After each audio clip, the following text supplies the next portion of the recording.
Greetings in the most precious name of Jesus Christ. My name is Ray. I'm originally from the United States, but now I live in South Africa at God's direction. I'm working with a group called Adonai's Agape Law Group. We were started here in South Africa, but have become international. We are not lawyers and we don't give legal advice, but what we do is look at the laws of God as compared to the legal system and the Babylonian system that we talk about that's currently in operation in the earth today. Today, we're going to be covering part 3 of the Camp of the Saints. In this presentation, we will continue our look at the concept of the Camp of the Saints as mentioned in Revelation 20 and verse 9, where it says, "They went up on the breadth of the earth and surrounded the camp of the saints and the beloved city." We will further discuss the revelation that God gave me recently regarding this camp while I was rereading 2nd Esdras 13. And if God gives further revelation in this area, we will do further videos as we are led by the Spirit of God. As a disclaimer, this video is for educational purposes only. We are not lawyers and do not offer legal advice. The content herein expresses the opinions of the author only and does not necessarily represent the opinions of any other party or individual. Viewer discretion is advised. So I'd like to start with a review of the current Camp of the Saints. As we talked about in the last video, the modern version of the Camp of the Saints was likely established before the Great Tribulation and return of Jesus in the 1st century AD. It is most likely separate and distinct from the beloved city, the New Jerusalem, though it may be nearby. It is also likely located in the land of Jesus in the region of the original Garden of Eden and is probably near the North Pole, which is why no one is allowed to go there these days. The land of Jesus, including the Camp of the Saints, is part of an inheritance from God and belongs to God's people. A wealth transfer to God's people will occur in the future. The Camp of the Saints is like a halfway house for God's people to enter into when they come out of Babylon and are gathered from all the ends of the earth. It will allow them to be separate and prepared to walk according to the Spirit of God and the law of love in order to prepare them for entrance into the beloved city, the New Jerusalem. We also looked at these old maps, and I would say that probably no map that we know of or have access to today is accurate, but we'll do the best that we can with what we have access to. Now, this is an old map that shows the land of Jesus up here above North America and in the area of the North Pole. This is another map depicting that land that's in between North America and Russia and Asia over here is the land of Jesus. And here it is again up close. And so we can see it's called Terra de Eso, which translates to the land of Jesus. And this sea or ocean over here, I believe, is called the Great Sea, and it's the Pacific Ocean. And again, Jesus is the Prince of Peace. So this is also known as the Mer de Eso, or the Sea of Jesus. And we can see here, this is a strait called the Strait of Anion. And that'll become important as we look later. So this is North America down here. So the land of Jesus is up in the region of the North Pole. And here's the Strait of Anion here. So this is a little bit upside down to what we were looking at. But here on this old Mercator map, it shows the North Pole having 4 bits of land with a central waterway and a mountain here called Rupus Nigri, which means the black rock. And then we see here a river that matches the description of the Euphrates River and is most likely the true Euphrates River, not the one that they show in the fake Middle East. So again here, the Strait of Anion and the Great Sea of the Pacific Ocean over here. So as I showed the last time in a couple of videos, how people like Madeline from Leaving Babylon and Jason Jack and some other people have talked about how they've taken out this land of Jesus from the map. And so you can see by excising that, it has created a zigzag through this area that is now known as the Bering Strait. And so this is called the International Date Line. And you can see how they've reworked it to take in certain islands and so forth. This is completely fake and fraudulent. Greenland over here, North America here, Russia and China and so forth over here. We can see on the old map, the Mercator map, there's a lot of land around the North Pole, but here on Google Maps, there's nothing. So they've taken it all out. They've blotted it out. So there's nothing here but what they want you to believe is there, which is nothingness, but there is land there. Here's the Psalter map again of 1250 AD, and it shows Jesus and the saints up here, and it's a flat earth. And in the center is like a belly button. In a close-up, you can see that that's Jerusalem there.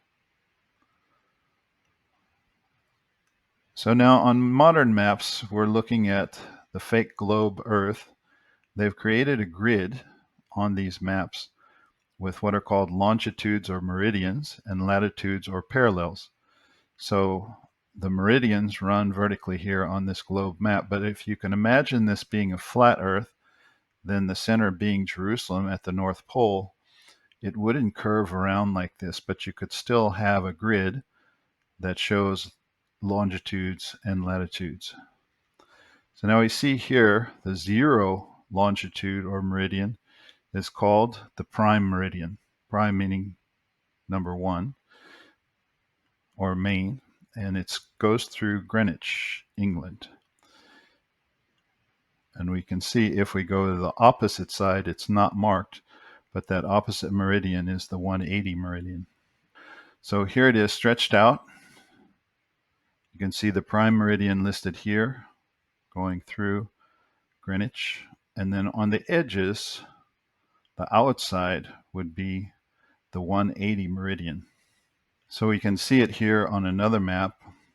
And this is the meridian here. And then we're seeing now the Arctic Circle. And the Arctic Circle is at the 66.6 degree latitude or parallel. So this is the 180 meridian here, and then the Arctic Circle is shown here at 66. So this is an important point that we're going to look at a little more closely. And here on the old Mercator map, you can see the Arctic Circle at 66 degrees in red here. And then where it crosses over with the 180 meridian, it's very close to the Strait of Anion. So again, Terra di Eso, the land of Jesus, on the old map. With a closer look here, we can see this 180 longitude, the Strait of Anion, which is at around 235 degrees, and then the Arctic Circle, which is not really shown on this one, but here is 65, so it would be just above this. So this, where it crosses 180 and 66 parallel, is an important point, I believe. So we can see also that there are maps that show what are called ley lines and nodes that go in between the ley lines where they come together at points, specific points around the world. And again, here on this one, you can see the 180 degree meridian right there, going straight up to the North Pole through a segment of Russia. And again, it's important that we see that in that area, there's a major node or nexus in that area up just south of the North Pole, if you will. And if we look at a different map showing the ley lines and nodes, we can see that where we are here in South Africa, there's a major one. And then we can see one up here by the North Pole. There's another one here. And these maps are not all inclusive, but this number 41 here in Southern Africa, if you look at it on the listing there, that's the Zimbabwe giant megalith. So that's important. We'll talk about that more later. So again, just looking at these nodes or nexi, various places around the Earth, and then all of these interconnecting ley lines. These are not lines that you will see on a map. Normally, it's energy type lines that people talk about that are present throughout the Earth. And of course, this is represented as a globe, but we know that the Earth is flat.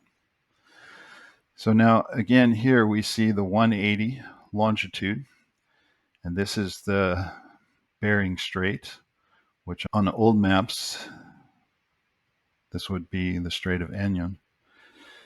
And so you can see this 180 going through the tip of Russia there.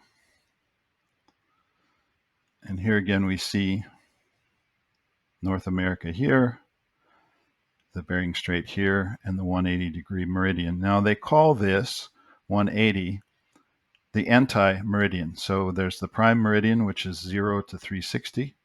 That's here, prime meridian, and then the anti-meridian, which they've blended into the international date line. But the international date line, they have zigzagged through there because they took out the land of Jesus, and they took out all of this land up here that we see on the old Mercator maps. Then you can see this dotted line here is the Arctic Circle, and where the 180 and the Arctic Circle cross, I believe, is a very important point. And if they've moved it through the zigzag of the international date line, then it could be that that 180 line is not exactly where they show it on the maps, and it is different on different maps. Now, there's a lady named Danica Tibbetts who has done a video or two videos, I believe, on a dream that she had about these constellations, especially in the north. And she discusses that in detail in her videos about what God showed her in this dream. But an interesting part of the dream is where she saw the bear, and there are actually two bears, Ursa Major and Ursa Minor, which are the Big Dipper and the Little Dipper respectively, that are visible above the North Pole and in the northern part of the Earth. These two constellations are important, and as I was praying about it the other day, about her dream and what was meant by that, because I felt God leading me to understand that there are like maps in the stars. And just like the Magi found Jesus by following a star, we can also find locations on the earth by using the stars as our guide. And some people do navigate with the stars. They know how to navigate with the stars. So I would suggest that you listen to these videos of Danica's, and perhaps you'll get some further insight on it. But what I was doing was praying about it, and I saw the Little Dipper and the Big Dipper and a star in between that acted something like a pivot point, where the Little Dipper and the Big Dipper sort of rotated or transferred one to the other in their position.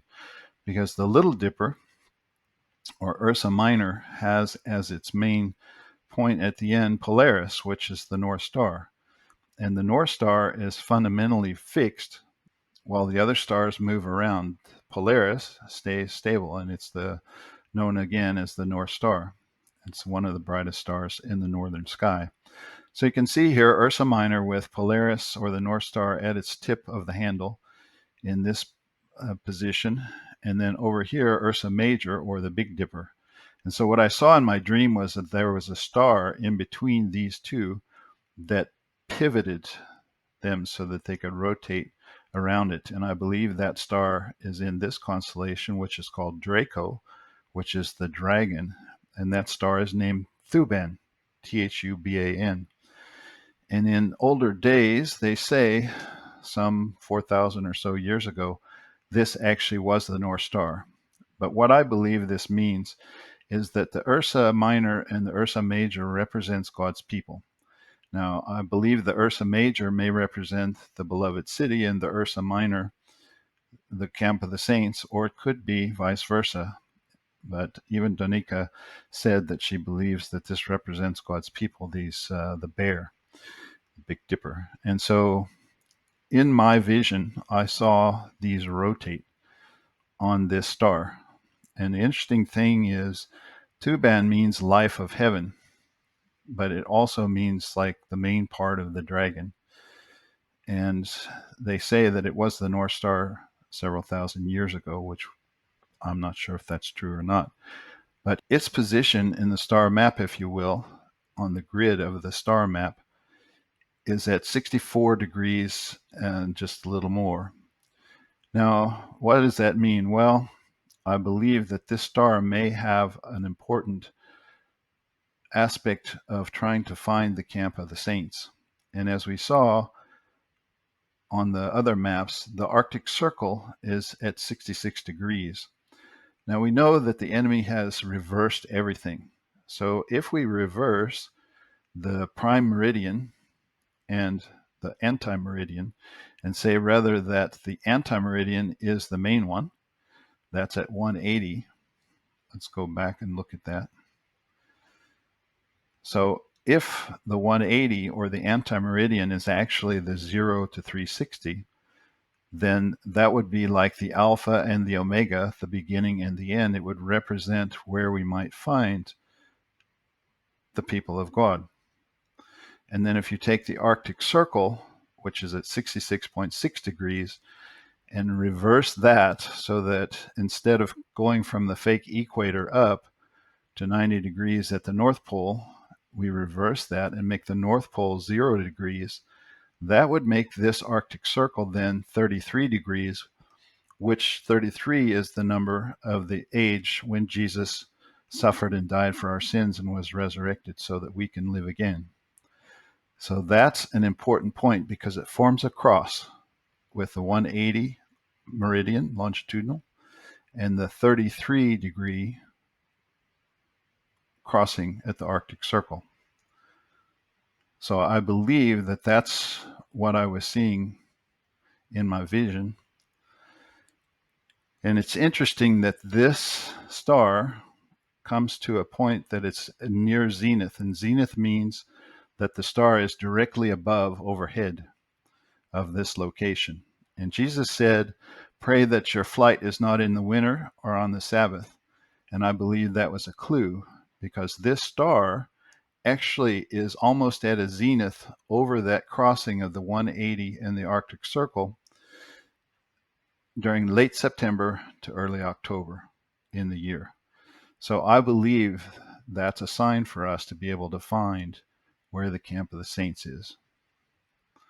So this is just another image showing the Big Dipper, the Little Dipper with the North Star and Draco going in between.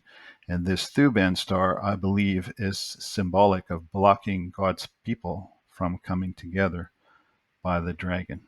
So now I want to go to another concept that I would like to put forth the consideration of a theory about what was referred to as Pangaea.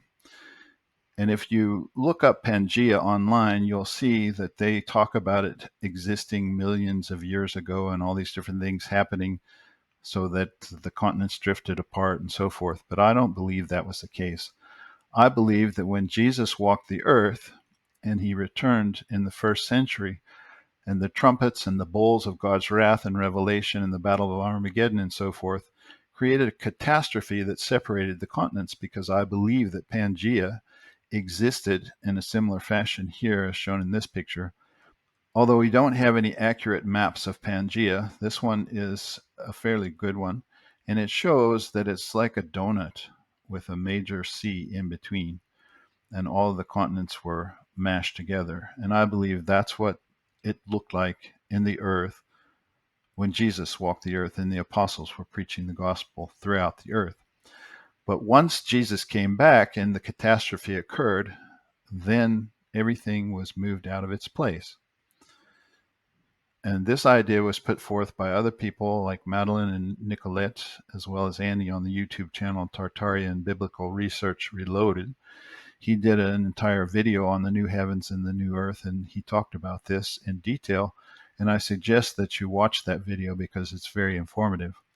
But I agree with what he's talking about, because if you read Revelation 6, starting in verse 12, it says, I looked when he opened the sixth seal, and behold, there was a great earthquake, and the sun became black as sackcloth of hair, and the moon became like blood, and the stars of heaven fell to the earth as a fig tree drops its late figs when it is shaken by a mighty wind.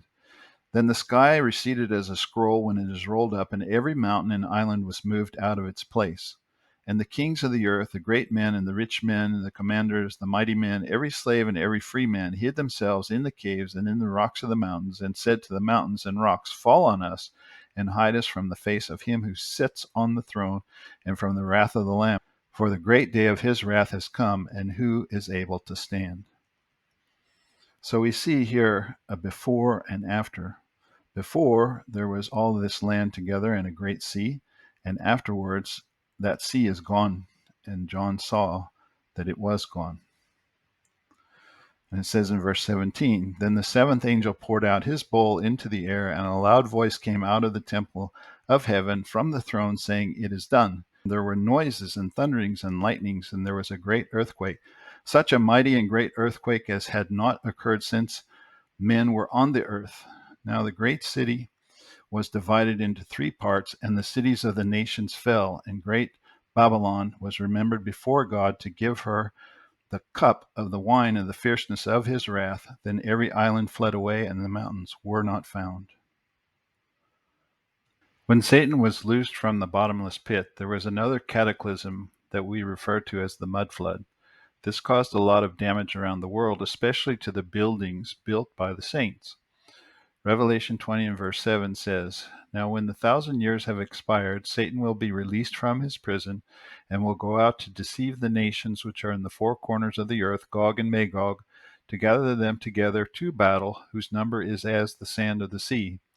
So we can see from this scripture and from what we see going on in the earth today, that Lucifer, even though he was in prison for 1,000 years, did not learn any lessons, but continues to do today what he's always done, which the Bible says is to steal, kill, and destroy.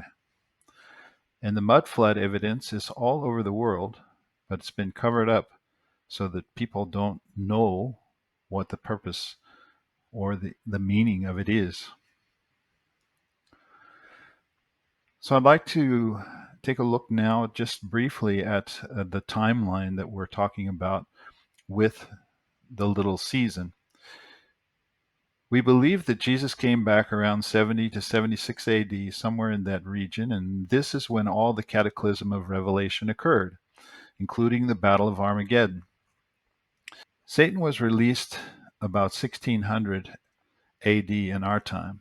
We previously stated that it was probably around 1776, but there's some evidence to suggest that it occurred sooner. And Andy, as I mentioned from Tartaria and Biblical Research Reloaded, has done a complete summary of this in his timeline deception video, and I suggest that you read that. We'll try to link it in the description. But he believes, and I believe after listening to him, that it was somewhere around 1600 in our time, which is about 1070 to 1076 from Jesus' return. And he talks about the Anno Mundi timeline of 7,000 years, which is what he refers to as God's timeline. So Satan's release would be around 6,570 Anno Mundi in that 7,000 year timeline from Adam, or 7 days, because the Bible says that a day to God is like 1,000 years. So this would mean that in about 2030 AD in our time is near the end of the little season, which will be approximately around 7,000 Anno Mundi time. I'd like to now go to a further theory about the location of the camp, which we talked about before with part 2, but I want to go into a little bit more detail. When one looks at the old maps, as we saw, there is land at the North Pole in between Russia and Alaska, also known as the land of Jesus.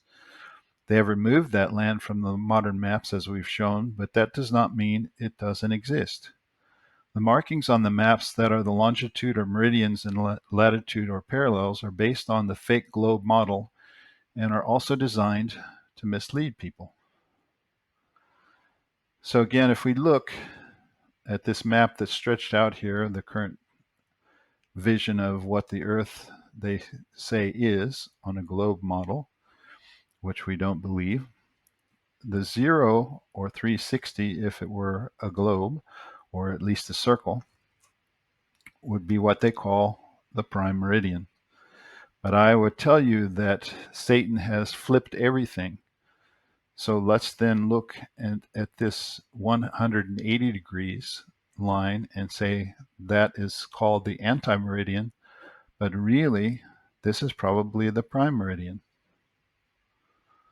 in reality. And then we look at the Arctic Circle, which is 66 degrees latitude,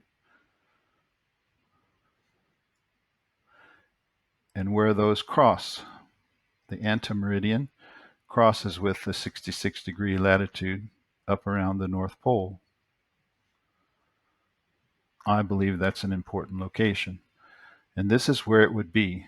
This is the Arctic Circle, shown highlighted in blue here at the 66th parallel. This is the 180 longitude, and you can see that it's part of the international date line, and because of the zigzag, we know that they've been doing funny business there to try and hide the land of Jesus. But where this crosses 66 parallel and the 180 meridian, I believe, is near the location of the camp of the saints. Because again, if this were a flat earth model, instead of 66 degrees, if we started at 0 at the North Pole, it would be 33 degrees, which again is important because it's the age that Jesus died. And then the longitudinal, if it's the 180, which is, I'm saying, is actually the 0 to 360 in a circle, where those come together is the Alpha and the Omega, the beginning and the end. So both of those would represent Jesus, and where they cross is a cross, and it's probably near where the camp of the saints is. That's my theory.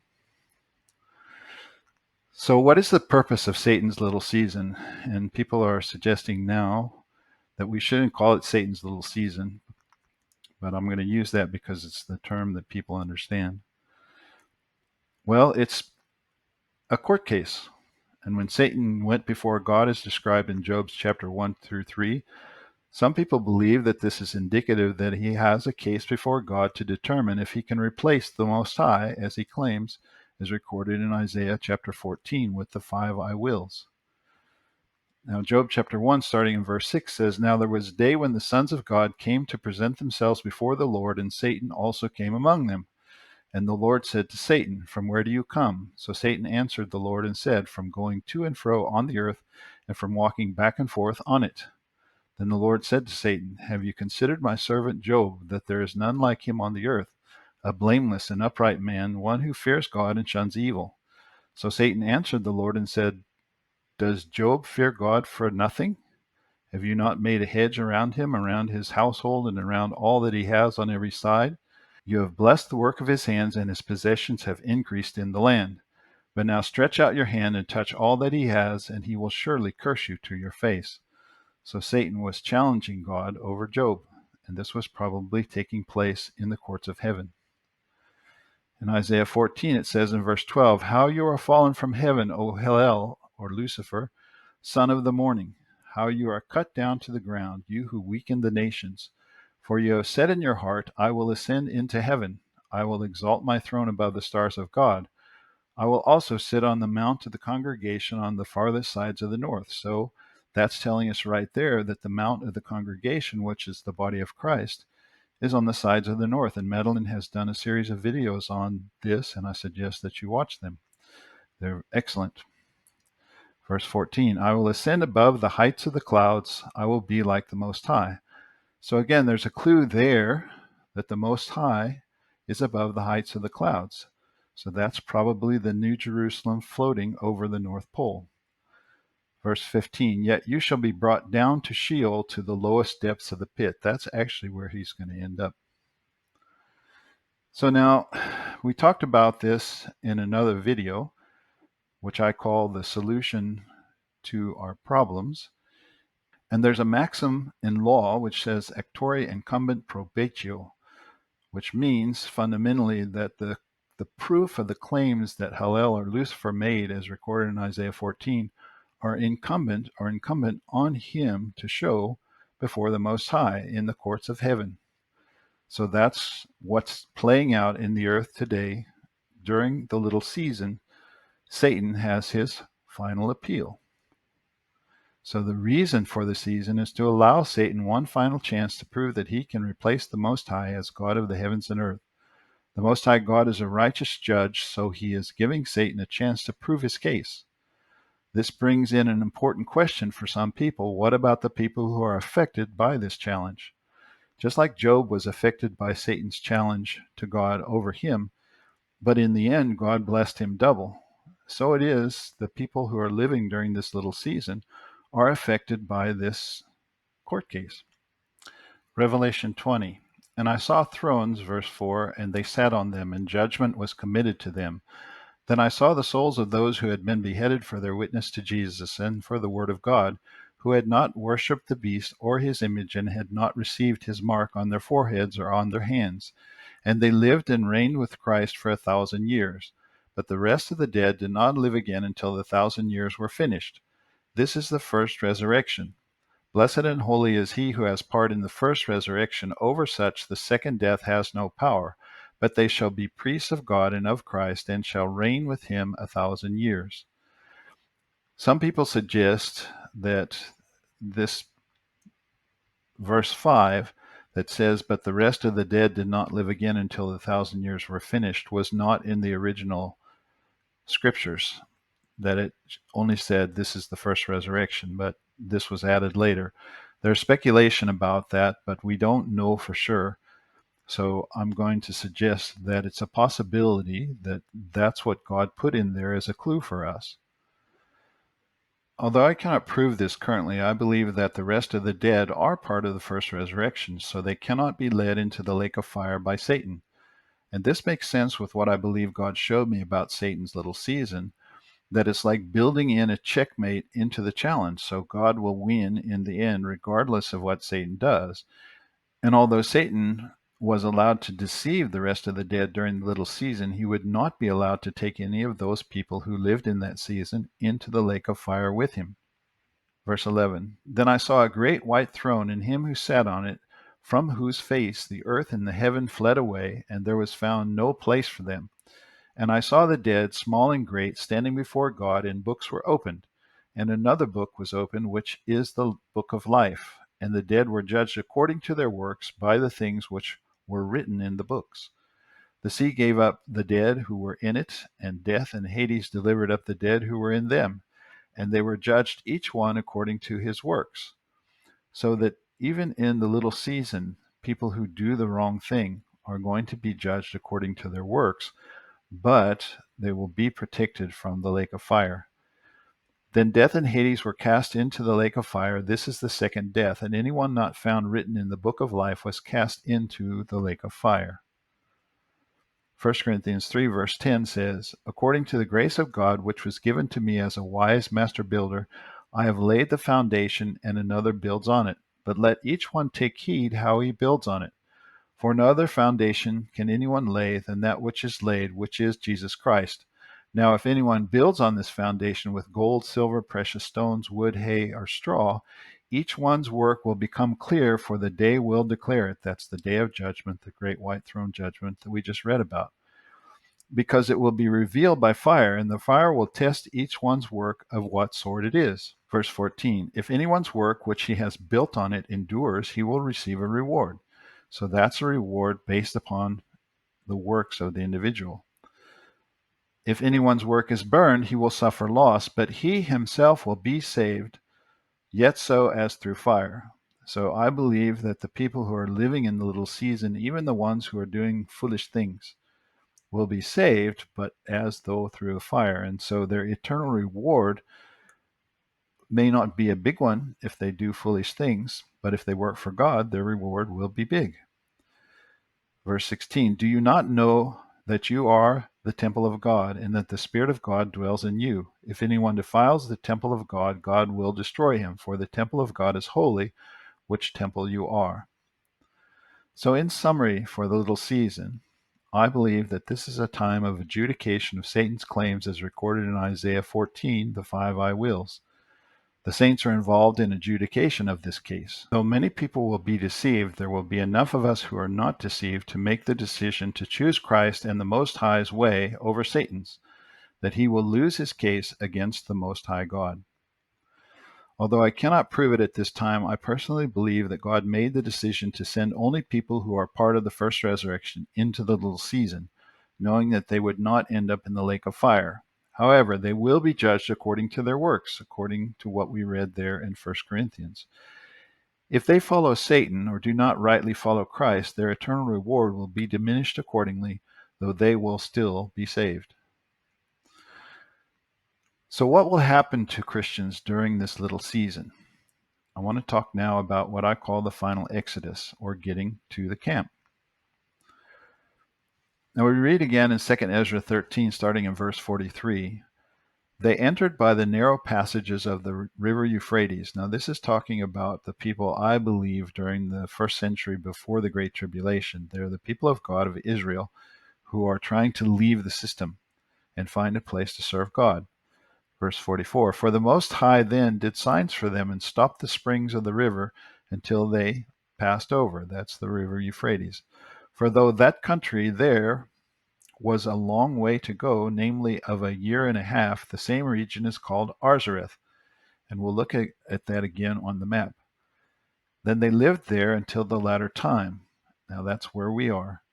Now when they begin to come again, that's us, the Most High stops the springs of the river again, that they may go through. Therefore you saw the multitude gathered together with peace. That's the camp of the saints, I believe. But those who are left behind of your people are those who are found within my holy border. So even the people who don't make it to the camp of the saints will still be protected by God, I believe. So now I want to look at this Monty world map of 1587.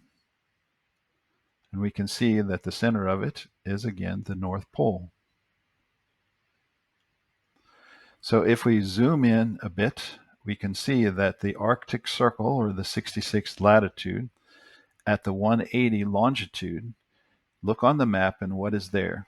Arzareth, right there. It's near that crossing of the 180 plus the 66. Now, is this accurate? We don't know, but I believe it's close. And here again is the Strait of Anion.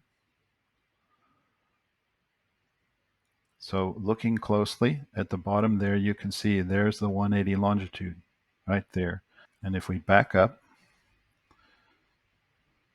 this is where the 180 crosses the 66th latitude, and Arzareth is right there. If the camp of the saints is at the North Pole, it's going to be a challenge to get there in the natural. Is it legal to travel to the North Pole? The answer, if you look it up, is yes. It's legal to travel to the North Pole. However, accessing it requires careful planning and effort. Travelers must go through certified tourism companies. Legal requirements can include permits.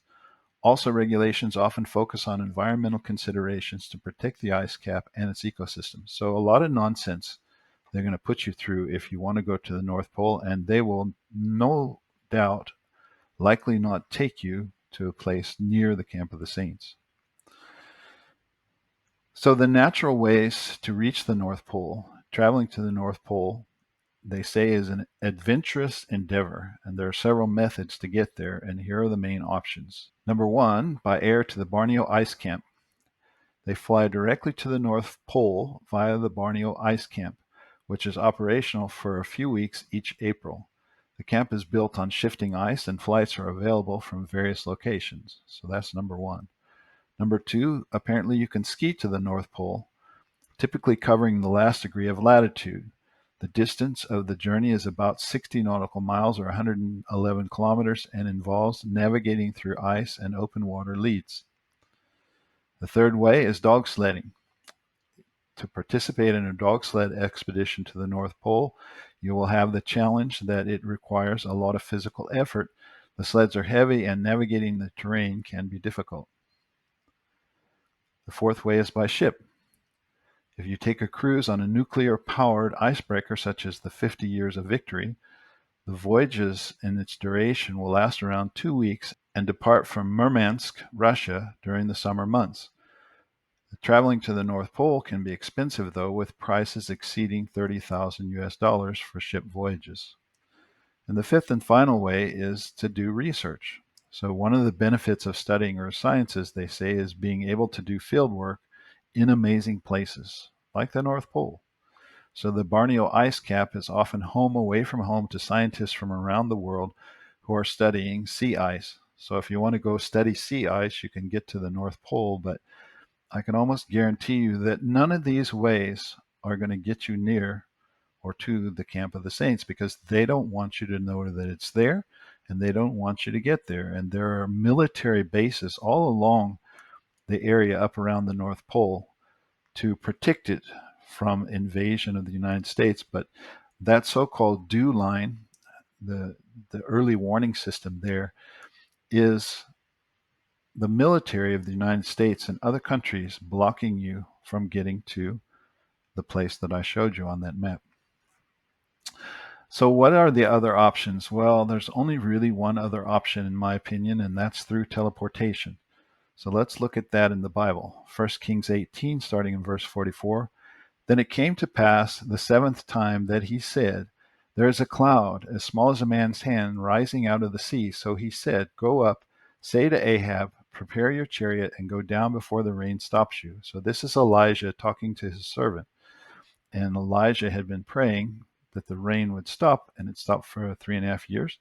And now he's praying that it would start again. So it's about to start. Verse 45, now it happened in the meantime that the sky became black with clouds and wind, and there was a heavy rain. So Ahab rode away and went to Jezreel. Then the hand of the Lord came upon Elijah, and he girded up his loins and ran ahead of Ahab to the entrance of Jezreel. So he was fundamentally translocated ahead of Ahab by the Spirit of God. Acts chapter 8, verse 38.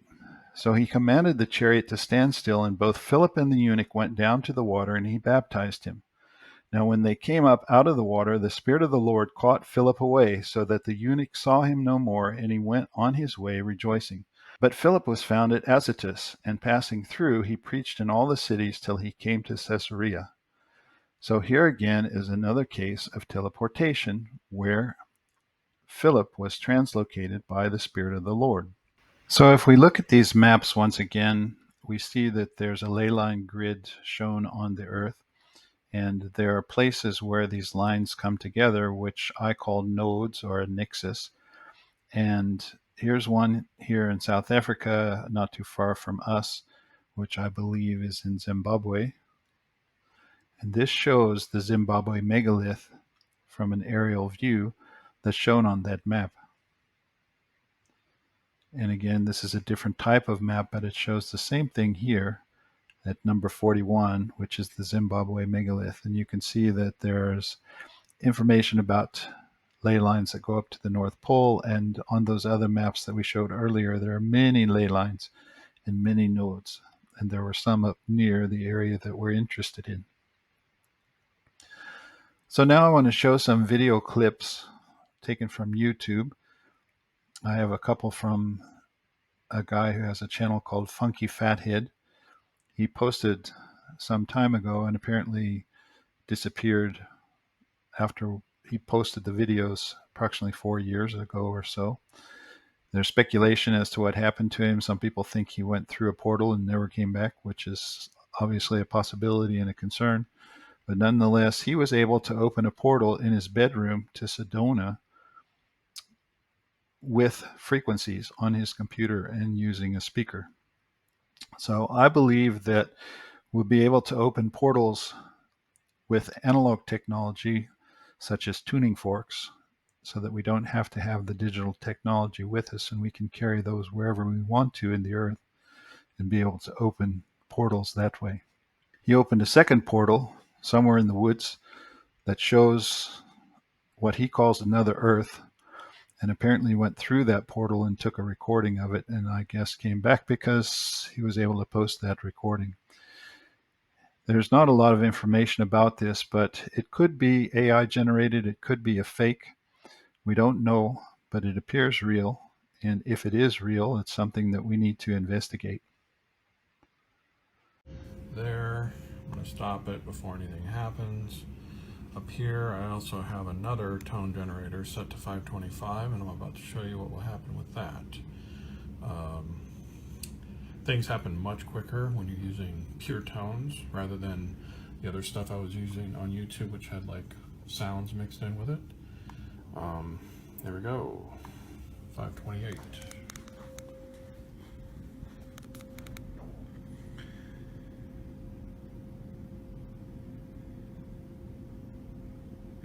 you can see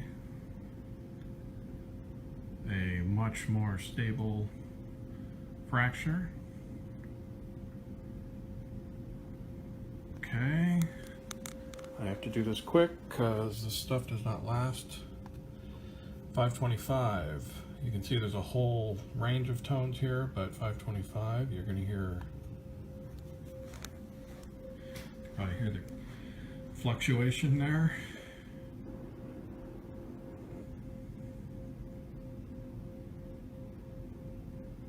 There we go.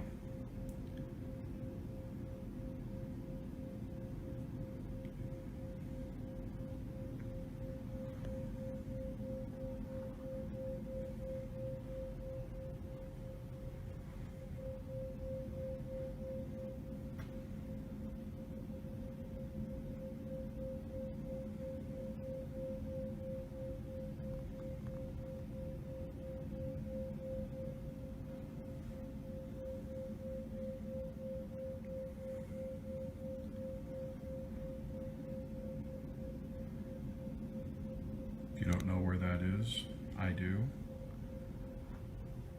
Is in Sedona, and it is a well-known vortex phenomenon. There's several of them there, and you are witnessing. Gone through plenty of times. This is no big deal to you, but to Yeah. me, this is amazing. I can't even fathom. Light can't really get through. You're not going to feel anything. You're not going to smell anything until the surface is literally breached. The locale on that side will equalize with the locale on this side, and then you're good to go. You can kind of see like a glow happening, but again, you're not going to get anything more than that until you touch it. And once you do touch it and the surface is breached, this portal becomes self-sustained for like 2 hours. Are you going to go through it?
Taking samples of this water.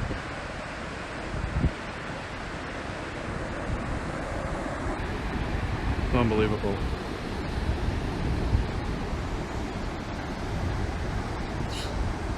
It's so warm and fresh here. It's almost like it's just untainted.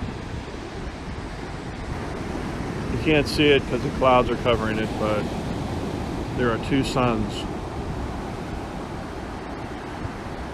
right off there. One, and there's a lesser sun like right there. Feels like home. I think it's still Earth. It's Earth in a different time, maybe. There it is.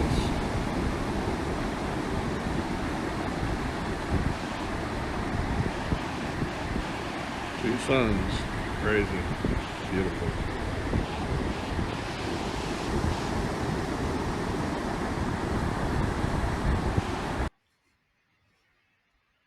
Also, there's a man named Dr. Bruce Allen who was featured on the Deep Believer channel with Jennifer Bagnashi a couple of years ago, and he talks about the fact that God is showing him that the saints will have to use teleportation and translocation in order to be able to travel in the not too distant future because of oppression from the system that's in place right now.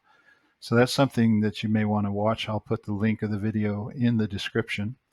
He also has a website called Translation by Faith, and he works with other people and actually has a seminar that he puts on to teach people about teleportation. So in summary, the modern version of the Camp of the Saints is likely located in the North Polar region at the center of the earth near the New Jerusalem. It is most likely separate and distinct from the beloved city, the New Jerusalem, and has likely been there from the first century. It is likely located in the land of Jesus in the region of the original Garden of Eden and is probably near the North Pole, as we said, which is why no one is allowed to go there these days. Its location may be the geographic grid location at or near where the current 66th latitude and 180 degrees longitude cross. The final exodus for true believers of Christ will likely come in the not too distant future. This exodus will likely be linked to the oppression from the Babylonian system and digitalization of society, along with oppression by a Nephilim-led AI-assisted control mechanism. The true followers of Jesus will likely need to go to the camp of the saints by way of a supernatural teleportation system. There are nodes or nexi located throughout the earth that will likely act as locations for the opening of portals through the use of frequencies in order to allow people to be translocated via ley lines to the location near the camp of the saints. This is because the world's military will not allow access to that region of the earth in the natural. So people will have to go to these locations to open portals, and those locations will be in the spirit, similar to bus terminals or train stations or airports, but in the spirit. This translocation of the saints will possibly be the trigger to the Gog and Magog war. Once the Gog and Magog war is over, the great white throne judgment will take place at the end of the age. Thank you for watching, and if you found the video helpful, please click the like button, and if you are led, subscribe and click the notification bell. I'd like to thank you once again, and God bless.